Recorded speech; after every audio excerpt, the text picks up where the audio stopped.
오늘 민수기 마지막 정리하는 날입니다. 10개월 됐어요. 10개월. 작년 8월 둘째 주부터 했더라고요. 제가 보니까 6월 둘째 주니까 딱 10개월 만에 마치게 됩니다. 오늘은 전체적으로 정리를 좀 하려고 합니다. 전체적으로 정리를 합니다. 다음 주에는 뭐 할 것 같아요? 알아맞히면 다음 주에 선물 하나 드리겠습니다. 신명기 아니에요. 신명기 아닙니다. 여러분 오늘 복습하는데 이건 이제 설교를 준비하는데 다음 주 거 막 하고 싶더라고.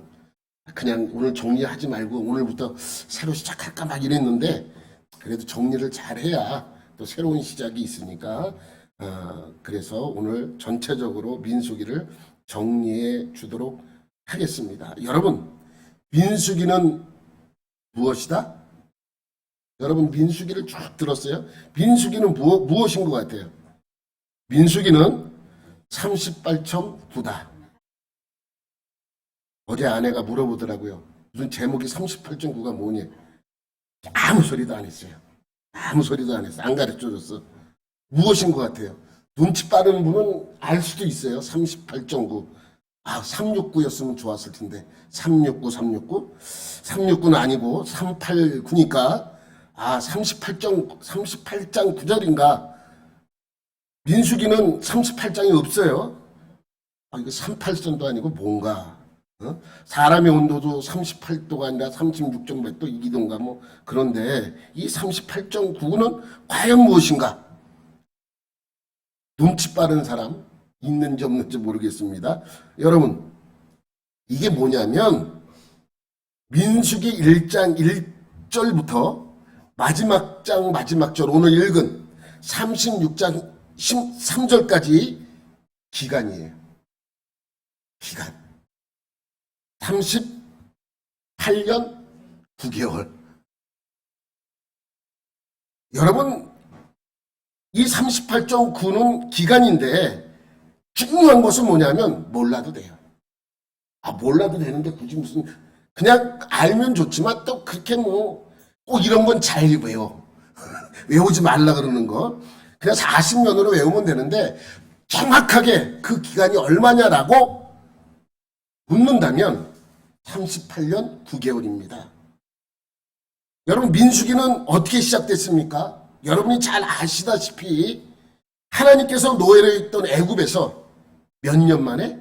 430년 만에 모세라는 인물을 앞세워서 출애굽시킵니다. 탈출을 시킵니다. 애굽왕이 처음부터 순순히 보내줬습니까? 아닙니다. 보내주지 않았습니다. 그래서 하나님께서는 몇 가지 재앙?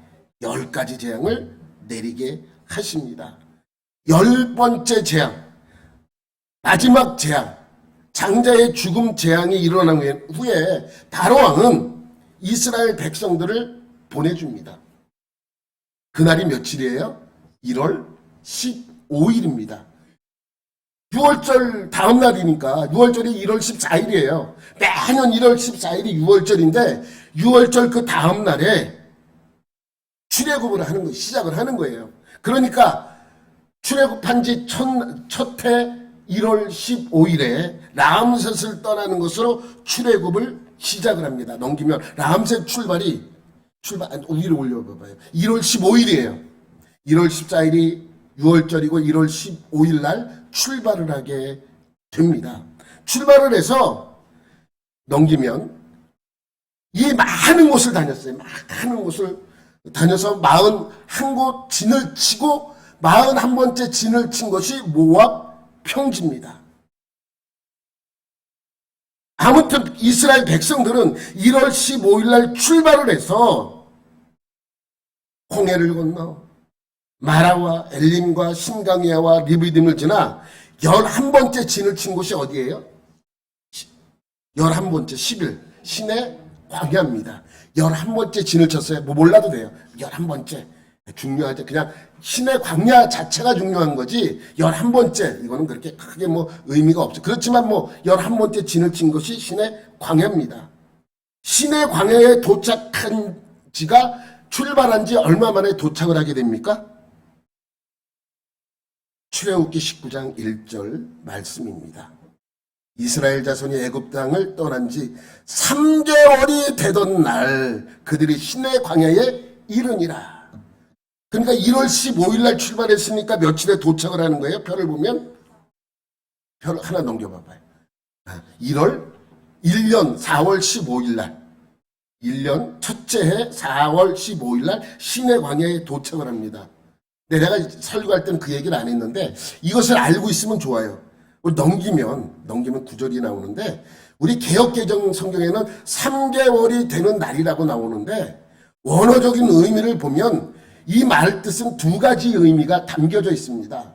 그냥 3개월이 되는 그 날이에요. 원래 3개월이 되는 그 날로 해석을 해도 되는데 또 다른 의미는 무슨 뜻이 있냐면 밑에 보면 3월 1일이라는 뜻도 있어요.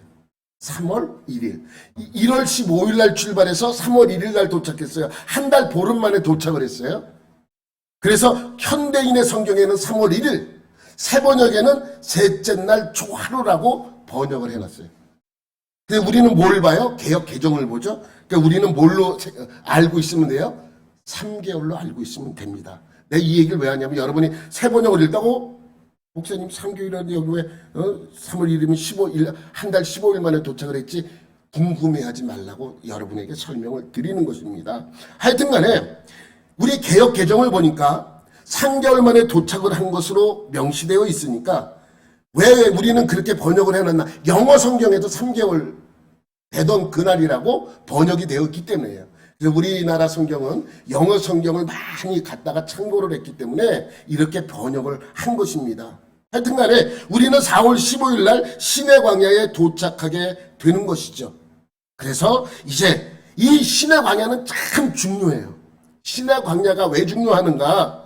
여러분 생각해 보세요. 시내 광야에 도착하자마자 하나님은 이스라엘 백성들과 함께 무엇을 맺어요? 언약을 맺어요.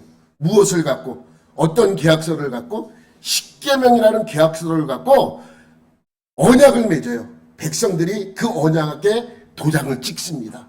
하나님도 도장을 찍어요. 그래서 이제 모세는 산에 올라가서 그 계약서에 도장 찍은 것을 서류로 완전하게 만들죠. 그것이 뭐예요? 돌판, 하나님께서 쓰여진 돌판을 가지고 내려옵니다. 돌판도 받았고 그에 해당하는 율례와 율법도 계명도 받습니다. 그러다가 무슨 사건이 있어요? 금송아지 사건이 있었습니다.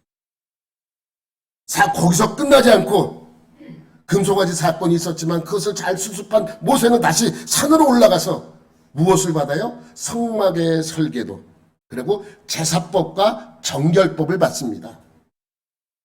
그리고 산에서 돌아온 모세는 내려오자마자 무엇을 하냐면 성막의 설계대로 성막을 짓습니다. 그리고 그 성막을 완전하게 지은 다음에 성막 봉헌식까지 해요. 그리고 첫 번째 유월절을 시내 광야에서 맞게 됩니다. 그래서 성막으로 지어진 그 성막에서 첫 번째 유월절을 보내게 되는 것입니다. 그러니까 유월절이 되었다는 의미는 출애굽한 지 얼마나 되었다? 1년이 된 거예요. 그렇게 유월절 제사를 드리고 무교절까지 다 마친 뒤에 이제 가나안 땅을 향해 출발하기 위해 출발 준비를 시키는 것이 민수기의 시작이에요. 출발 준비부터 설명되어 있죠. 민수기. 그날이 언제인가? 그날이. 민수기 시작하는 그날이 언제인가? 민수기 1장 1절에 나와요. 민수기 1장 1절에 이스라엘 자손이 애굽 땅에서 나온 후 둘째 해 둘째 달 첫째 날에 2년 2월 1일이죠. 2년 2월 1일에 하나님께서는 이제 모세에게 말씀하기 시작을 합니다. 그러니까 무교율이 끝난 뒤에 하나님께서 모세를 불러서 이제 너희는 떠날 준비를 하라 이렇게 선포를 하게 됩니다. 그리고 오늘 본문 민수기 마지막 장 마지막 절 36장 13절에 이렇게 하면서 민수기가 막을 내립니다.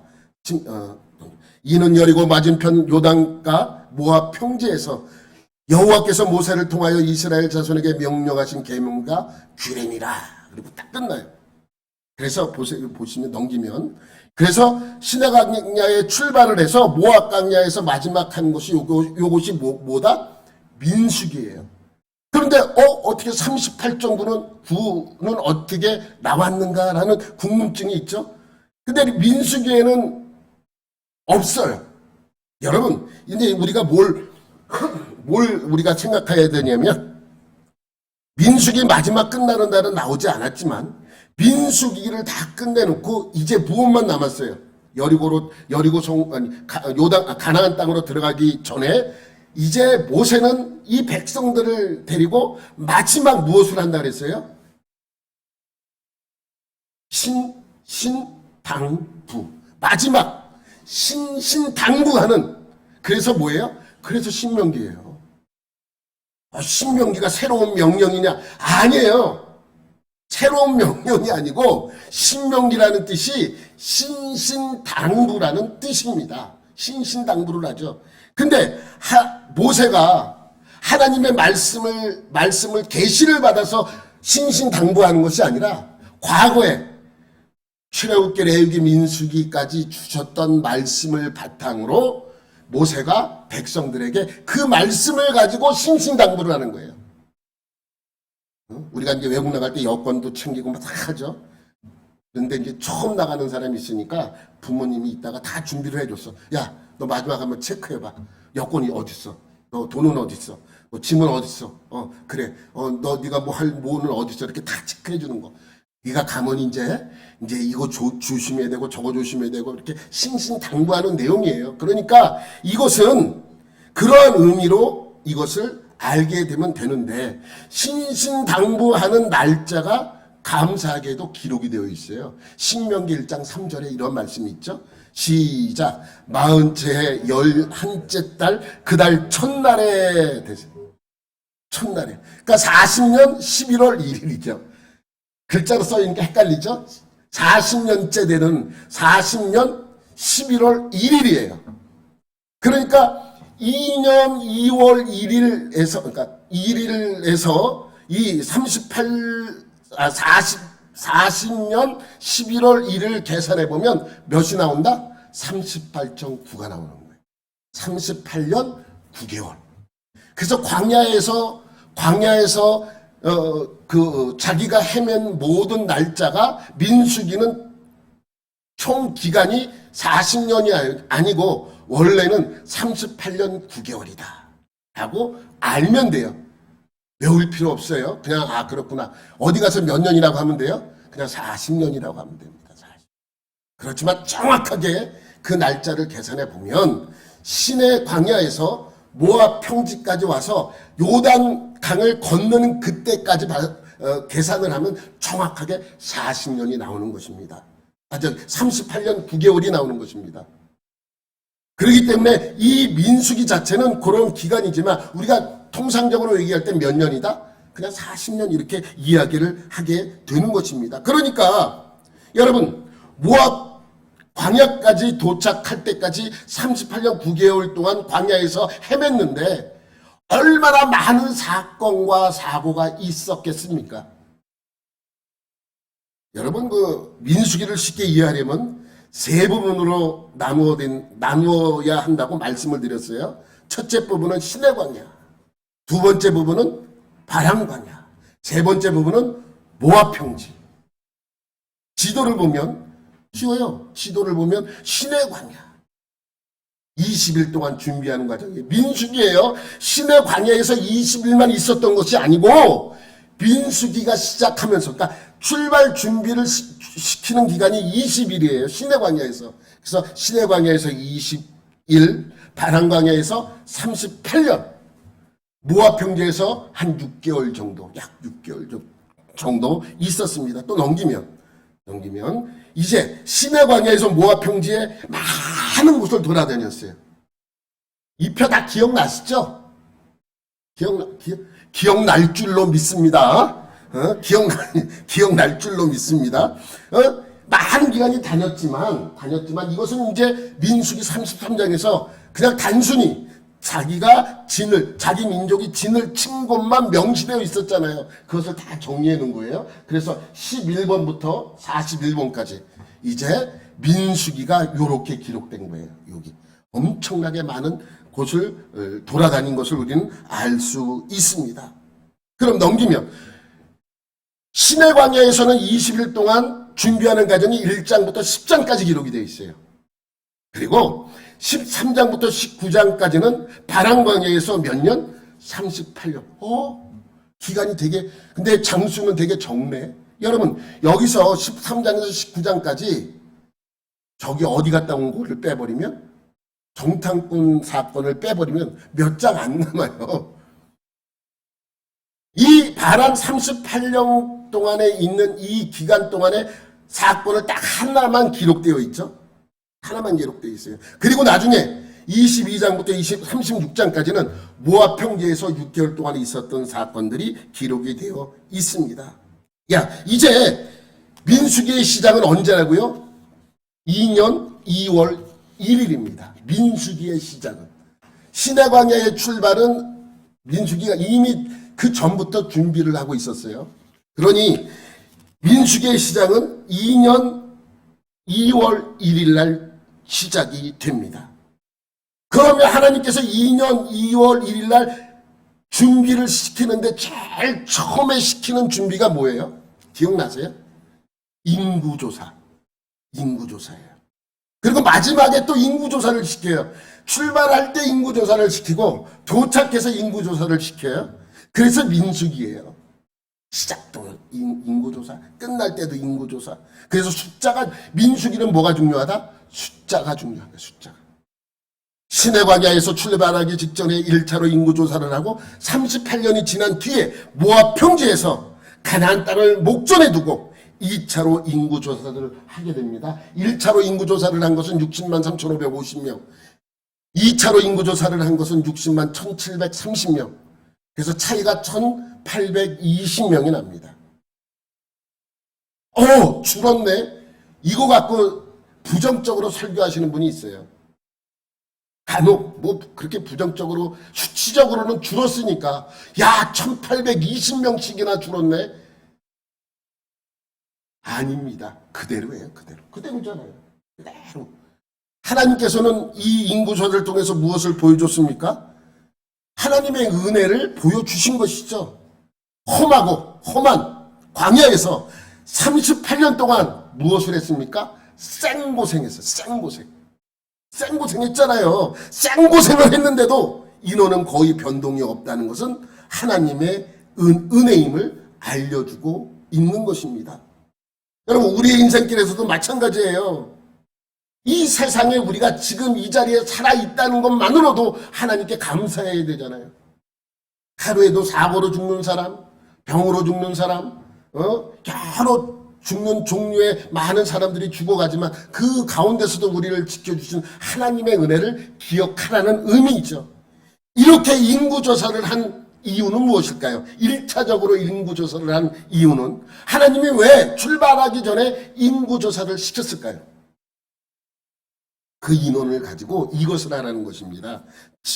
진군할 때와 넘기면 진군할 때와 머무를 때 이렇게 진을 짜라는 거예요.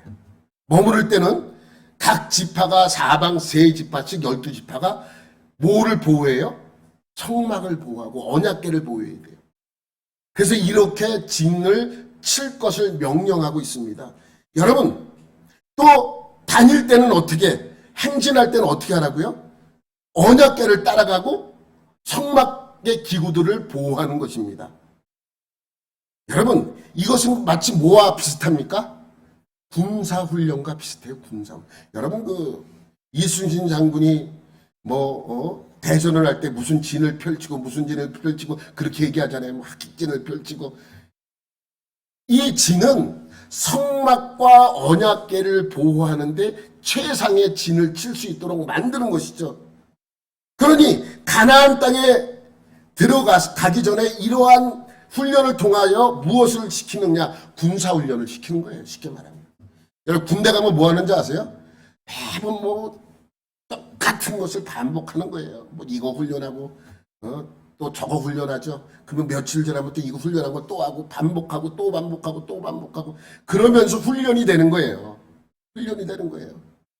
마찬가지로 40년 동안 이들은 그러한 군사훈련 같은 것을 훈련을 했습니다. 그런데 광야에 있을 때는 그 진가를 몰랐어요. 언제부터 알게 돼요? 가나안 땅에 들어가서 전투를 하면서 그것이 드러나기 시작을 하는 거예요. 여러분, 가나안 땅에 살고 있었던 민족들이 그 시시한 민족들이 아니에요. 엄청나게 강한 민족들입니다. 그런데 그 민족을 다 평정을 하잖아요. 그러니까 이 아무것도 아닌 이 진을 친 것은 하나님께서 훈련을 시킨 것이라는 것을 알아야 됩니다. 그래서 항상 이 성막을 언약궤를 보호하는 이 훈련 자체가 얼마나 큰 군사훈련과 같았는 것을 알 수 있습니다. 여러분, 이 군사훈련을 몇 년을 시켰어요? 40년 시켰어요. 또 금방 40년이래네. 38년 9개월인데 상관없어요. 그냥 그렇게 알면 돼. 그래서 38년 9개월 동안 이 훈련을 계속 시켰으니 진군할 때도 이 언약궤와 성막의 기구들을 보호하는 이 훈련을 했고 머무를 때도 언약궤와 성막을 보호하는 훈련을 했습니다. 40년 동안. 그럼 왜 40년 동안 이들은 광야에서 머물러야 했습니까? 자신들 잘못 때문이에요. 자신들 잘못. 하나님께서는 시내 광야에서 20일 동안 가나안 땅에 들어갈 준비를 시킨 뒤에 출발하여 바란 광야에 왔습니다. 그죠? 시내 광야에 출발해서 바란 광야에 왔어요. 이제 들어가기만 하면 됩니다. 그런데 뭐가 불안했는지 갑자기 정탐꾼을 보내자고 제의합니다. 그래서 각 지파에서 한 명씩 12명의 정탐꾼을 40일 동안 정탐하라고 보내죠. 그런데 목적이 달라요. 목적이. 하나님이 보낸 목적과 이들의 목적은 전혀 다릅니다. 그들은 어떠한 이유에서 정탐꾼을 보내자고 한 거예요? 우리가 죽을 건가 안 죽을 것인가? 위험성에 대한 정탐이죠. 하나님이 정탐꾼을 보낸 이유는 뭐예요? 가봐라. 내가 너희에게 줄 땅이 얼마나 좋은가 한번 봐라. 이건데 그것은 보지 못하고 위험성만 가서 보고 온 것이죠. 정탐하고 돌아온 정탐꾼들은 가지고 온 과일을 보입니다. 얼마나 아주 확실하게 풍성하게 익은 과일들을 가져서 보여주면서 이렇게 얘기합니다. 그것이 좋다. 그것은 맞다. 그런데 우리가 가면 다 죽는다. 왜? 거기는 거인들이 네피림이라는 거인들이 사는데 우리는 메뚜기와 그들 앞에서 메뚜기와 같은 자들이다라고 그렇게 보고를 하게 됩니다. 그러니 우린 들어가면 어떻게 한다? 다 죽는다. 그 소리를 들은 백성들은 그때부터 통곡하기 시작을 합니다. 우리를 죽이려고 레파토리가 40년 동안 똑같죠. 우리를 죽이려고 이곳에 데리고 왔느냐? 우리를 어디로 보내달라? 다시 애굽으로 보내달라. 하나님이 주실 땅의 아름다움을 보지 못한 채 그곳에 살고 있는 거인만 보고 왔습니다. 유언만 보고 왔습니다. 우리도 똑같아요. 하나님이 주신 은혜는 생각하지 않고 우리의 지금의 형편만 하소연하고 있는 것과 똑같은 것이죠. 우리의 부정적인 것만 바라보는 것입니다. 이미 하나님이 적과 꿀이 흐르는 땅을 주신다라고 약속하셨습니다. 여러분, 하나님이 주신다고 하면 주실 수 있는 분이라는 것을 이미 이들은 알고 있었을까요? 모르고 있었을까요? 알고 있었어요. 여러분, 애굽에서 나오면서 무엇을 경험했습니까?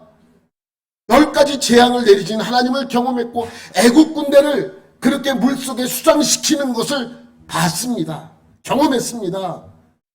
그러면 그들이 그런 사실들이 이미 알았다면 뭐라고 보고를 해야 할까요? 맞습니다. 거기는 거인들이 살고 있고 우리가 들어가면 메뚜기와 같은 존재입니다.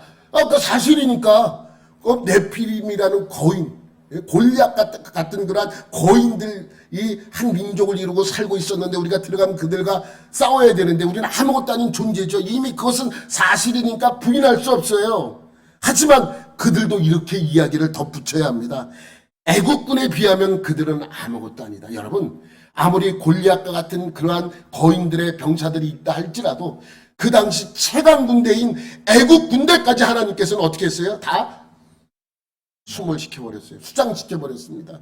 그러면 그 애국 군대를 수장시킨 하나님께서 이 네피림이라는 거인족의 군대들은 해결할 수 없는 분이라고 생각할 수 있을까요? 아닙니다.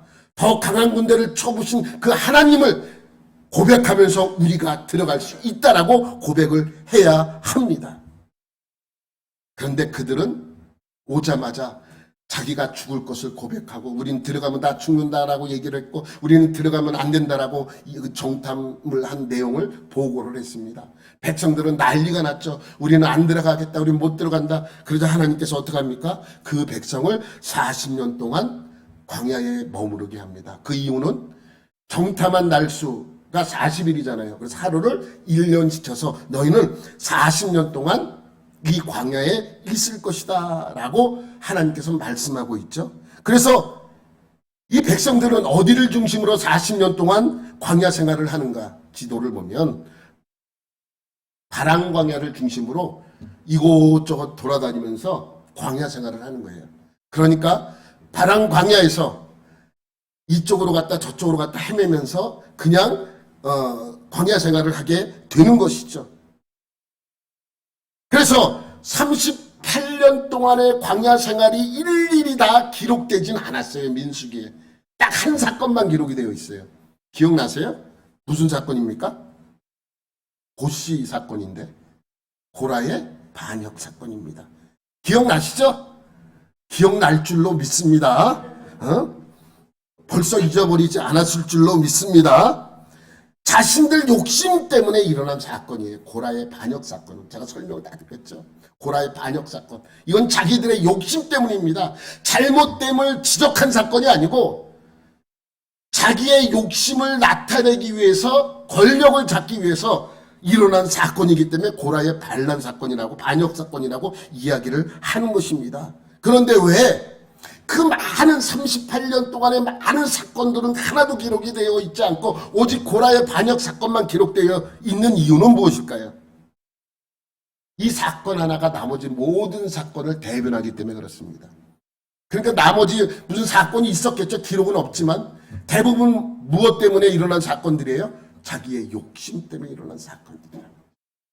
그렇지만 고라의 반역 사건이 대표적인 사건이기 때문에 이 사건 하나만 기록이 되어 있습니다. 하여튼 이 이스라엘 백성들이 이 바람 광야를 중심으로 38년 동안 이렇게 헤매면서 이 시간을 보내게 되는 것이죠. 그리고 38년의 시간이 흘렀습니다. 이제 40년이 거의 찼으므로 다시 한번 이 백성들은 어디를 향하여 나아갑니까? 가나안 땅을 향하여 나아갑니다. 그래서 이 바람 광야를 중심으로 이쪽 저쪽 헤매던 것이 표로 나타나면 넘기면 또 넘겨봐요. 이렇게 림마에서 가데스에 림마에서 정탐꾼을 보냈고 림마가 가데스 같은 곳이에요. 거의 같은 지역이에요. 다시 그곳에 올 때까지 14에서 32번까지 이렇게 헤맨 많은 기간이에요. 근데 성경에는 기록되어 있지 않아요. 그래서 이 많은 기간 동안에 38년이라는 기간 동안에 이렇게 헤매고 이렇게 돌아다녔다는 것을 알 수 있습니다. 그리고 다시 가데스에 왔어요. 왜? 이곳에서 가나안 땅을 들어가기 쉽기 때문에 다시 가데스까지 오게 된 것이죠. 그런데 여러분 이 가나안 땅에 들어가기 위해서 39년 전에 38년 전에 정탐꾼을 보냈던 그 자리에 다시 와서 이들은 얼마나 감회가 새로웠겠습니까? 그리고 이제 이 가데스에서 들어갈 준비를 하는데 여기서 누가 죽어요? 미리암이 죽어. 미리아는 우리 모세의 누나가 죽게 됩니다. 미리암이라는 것은 히브리어로 쓸 때 미리암이고 헬라어로 쓰면 마리아가 되는 거예요. 마리아라는 이름이 참 많죠. 그래서 미리암 그리고 마리아는 같은 뜻입니다. 미리암이 거기서 죽고 거기서 가데스에서 다시 정탐꾼이 아니라 에돔 족속에게 사신을 보내요. 그리고 이곳을 지나가게 해달라. 아무 피해도 주지 않겠다. 그러니 제발 우리를 보내달라. 그 점에 에돔 족속이 거절을 해요. 거절을 하죠. 그래서 거절을 하게 되니까 어떻게 돼요? 이들은 우회를 하게 되죠. 지도를 보면 우회하는 지도가 돼요. 가데스에서 바로 넘어가면 가나안 땅인데, 예? 이렇게 우회를 하려니까 얼마나 힘들겠습니까? 그러다 호르산에 와서 누가 죽어요? 아론이 죽습니다. 5개월 뒤에 5월 1일 날 죽었다고 성경에 기록되어 있으니까 미리암은 1월에 죽고 아론은 5월에 죽어요. 그래서 호르산에서 그렇게 아론이 죽고 이제 다시 크게 우회를 해요. 우회를 하려고 보니까 이 백성들이 짜증이 나는 거예요. 아니 코앞에 두면 들어가면 되는데 왜 하나님은 우리를 이렇게 돌리는가? 에돔 족속과 전쟁하지 말라는 하나님의 명령 때문입니다. 형제잖아요. 형제의 국가. 에돔과 이스라엘은 형제의 국가예요. 모압과 암몬과도 형제의 국가예요. 그래서 그들과 싸우지 말라고 하나님이 명령하셨기 때문에 이들은 에돔과 전쟁을 벌이지 않고 우회를 할 수밖에 없습니다. 그래서 우회를 하는 거예요. 우회를 하다 보니까 너무 화가 나는 거야. 아니 이렇게 힘들게 이렇게 우회를 해야 되나? 이렇게 돌아가야 되나? 힘들고 어렵다고 막 불평이 나오기 시작합니다. 불평이 나오니까 뭐예요? 똑같아요. 레팔토리는 40년 전이나 40년 후나 왜 우리를 이곳에 데려왔냐? 죽이려고 데려왔냐? 애굽으로 돌아가자. 불평한 내용 다 똑같아요.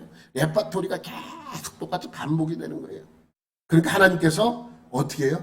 또 재앙을 내리죠. 어떤 재앙이에요? 불뱀.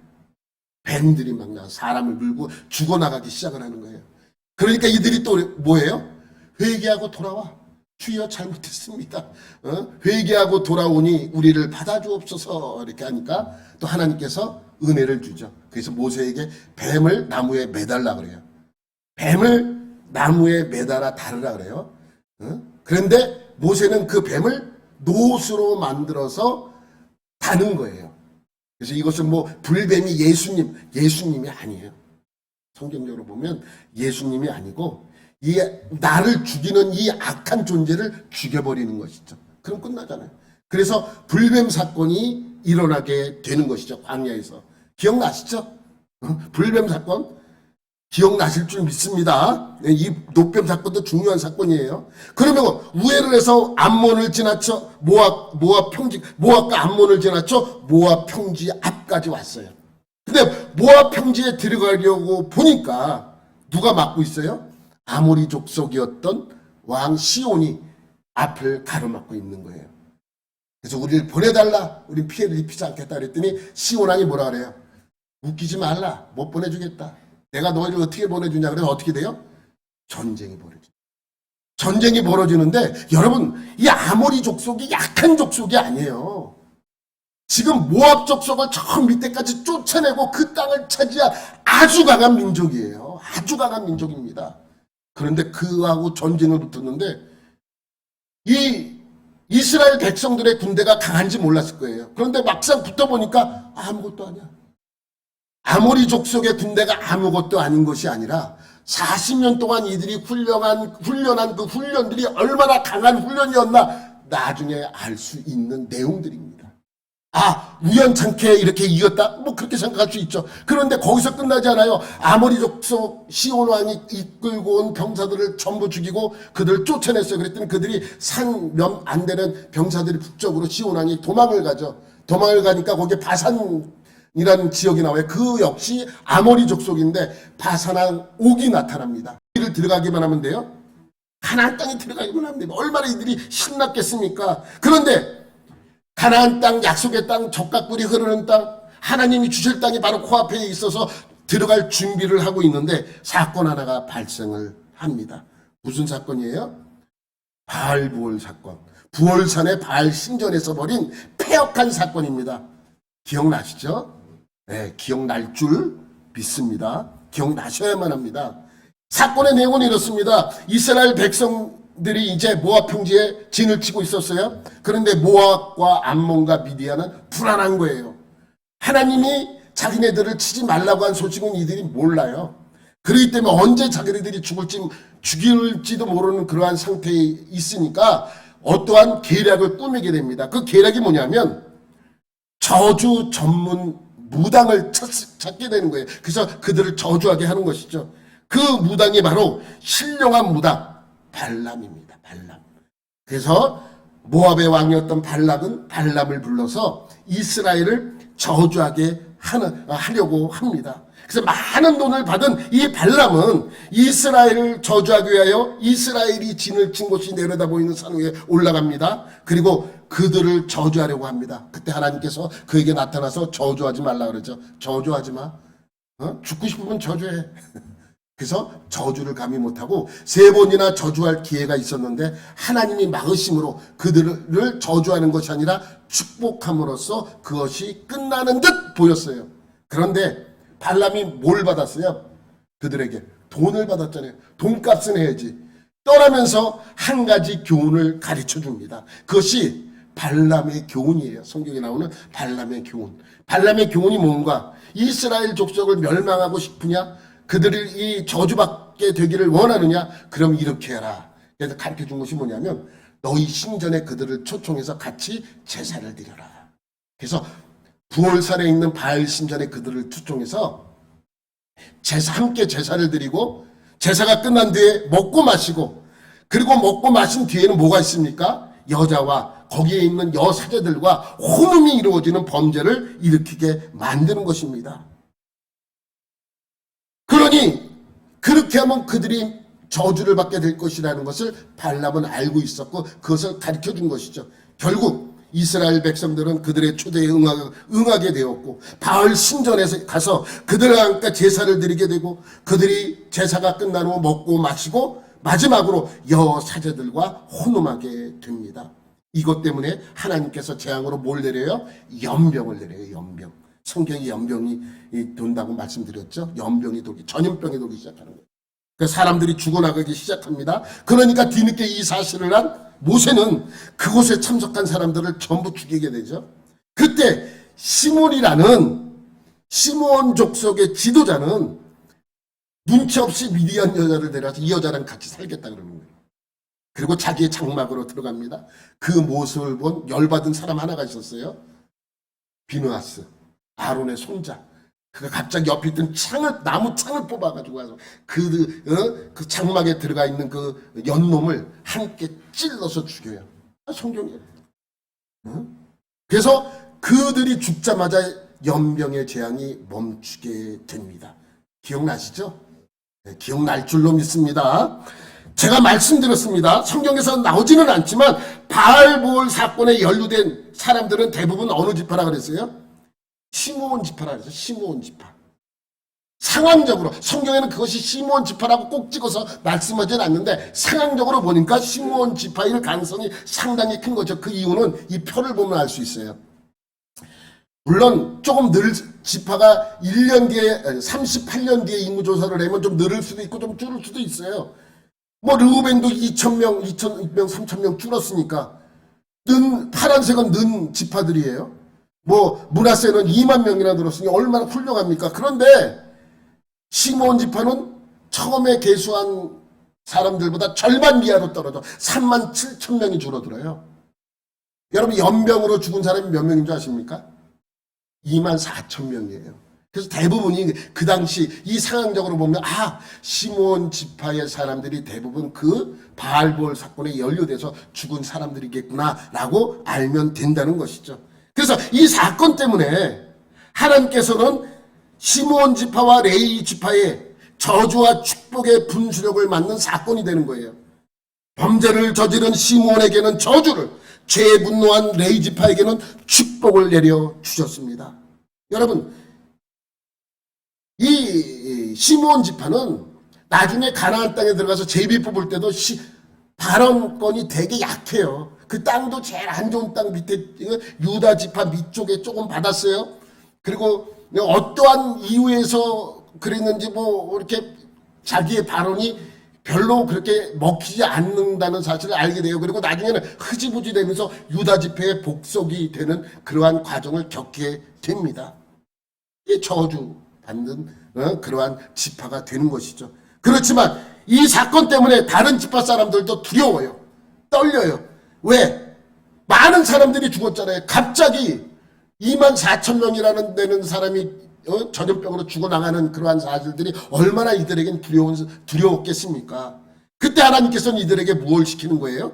인구조사를 다시 시키는 거예요. 그래서 60만 1730명의 숫자가 2차적으로 나오게 되는 것이죠. 1차 인구조사는 진군할 때나 머무를 때 진영을 짜기 위해서 우리 인구조사를 했다면, 지금 두 번째 인구조사는 왜 하는가? 가나안 땅 들어가서 그 인구에 맞추어서 땅을 나누어 가질 것을 명령하기 위하여 이제 인구조사를 시키는 것입니다. 그래서 하나님께서는 어디부터 어디 지역까지 너희들은 가서 내가 너에게 준 땅이므로 그것을 점령하라고 알려주시고, 또 요단 동편의 땅뿐만이 아니라 서편 땅까지 모든 땅을 다 차지하게 만드시는 것이죠. 지도를 보면 그래서 요단 동편과 서편의 땅을 다 차지하게 되는 거예요.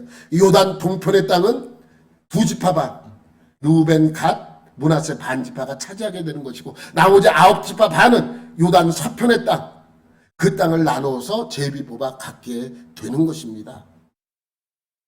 그러면서 이제 바알 부월 사건 때문에 많은 사람이 죽어서 절망하는 가운데 있다가 다시 이 가나안 땅을 주시겠다는 하나님의 말씀에 희망이 생기기 시작하고 소망이 생기기 시작을 합니다. 그렇게 땅을 준다라고 하나님 말씀이 끝나자마자 슬로보아스의 5명의 딸들이 찾아와 이제 그 땅에 대한 불만을 토로하게 됩니다.